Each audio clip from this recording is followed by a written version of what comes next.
How do you screen tenants when you're self-managing?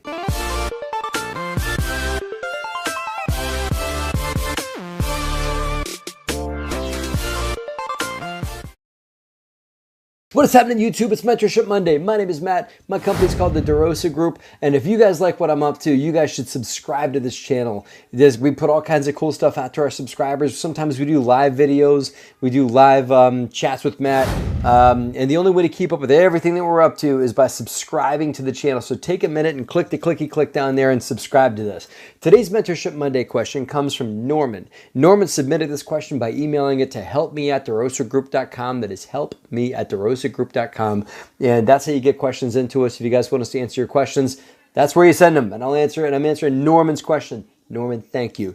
Norman says, hello, Matt. I'm a big fan of your channel and follow you on YouTube and thoroughly enjoy the content you put out. I believe I've become a better real estate investor by watching your videos. Thank you, Norman. That's very kind of you.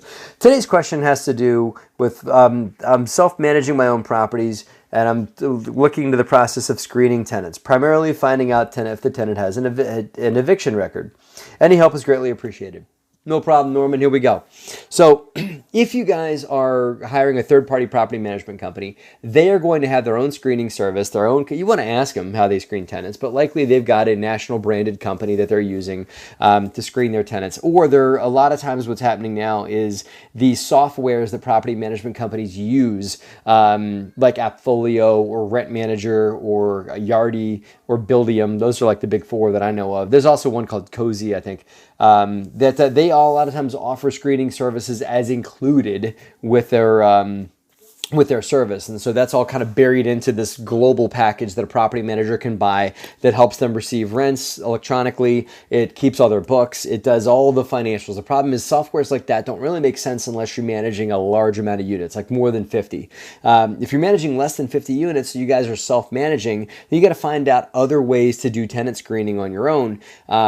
Cozy is one way. I think Cozy might just be for rent payments though, so maybe they don't do screening. But there are services that you can subscribe to that will allow you to screen tenants' applications. The thing is, you've got to get approved by these companies, and a lot of times they want to come and inspect your office, which could be your home office, and everything like that. But you just got to show them that you keep, because the reason why these companies have to do this, let me tell you that, is because when people apply for your rental spot that you have, if it's a property that you're self-managing, they're going to be sending you the social security numbers, their pay stubs, there's that kind of stuff. That is secure financial information. That is sensitive financial information is what I meant to say. And so you need to show that you're keeping that sensitive financial information in a secure place if you were to print out hard copies. So when I was self-managing many years ago, I had to have somebody over to my home and show them that I had a lock on the door that the applications were going to be in, and that they were in a locked file cabinet so that somebody couldn't, break into my house and steal this tenant's, rental application with a social security number on it, right?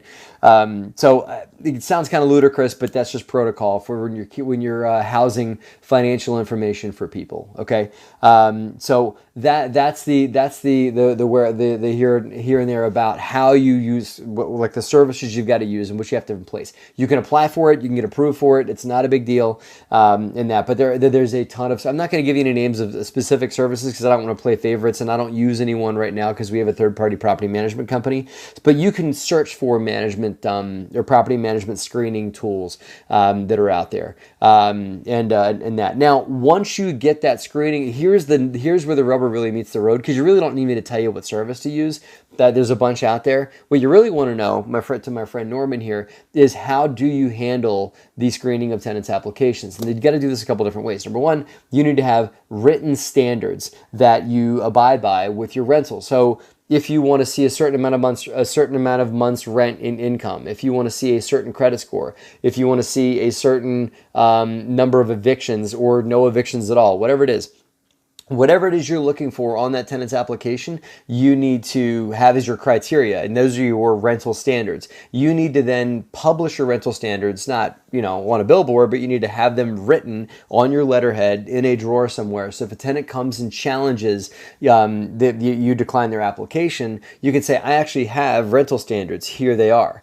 in that. So you need to have rental standards and then stick to them. And you also have the right to waive. So if someone doesn't meet all your criteria for rental standards, you can waive some of your standards. You have the right to do that, but you still have to have the standards written down. Okay, so that's the way you play it. Now it's up to you, and you can look on biggerpockets.com for what standards are what standards you want to abide by with regards to rental income, with regards to income and compared to the rents. I mean, credit score, criminal background, all those things all are something that you want to research on your own. There are certain regulations, which I'm not going to go into now, on the ways that you can and cannot decline somebody's application for criminal, because you don't want to get caught. You don't want to be called that you're discriminating based on that. But not all criminal activity is something you can say, nope, if you had any crime at all, you can't live here. And it also is state by state. So you want to research what the laws are around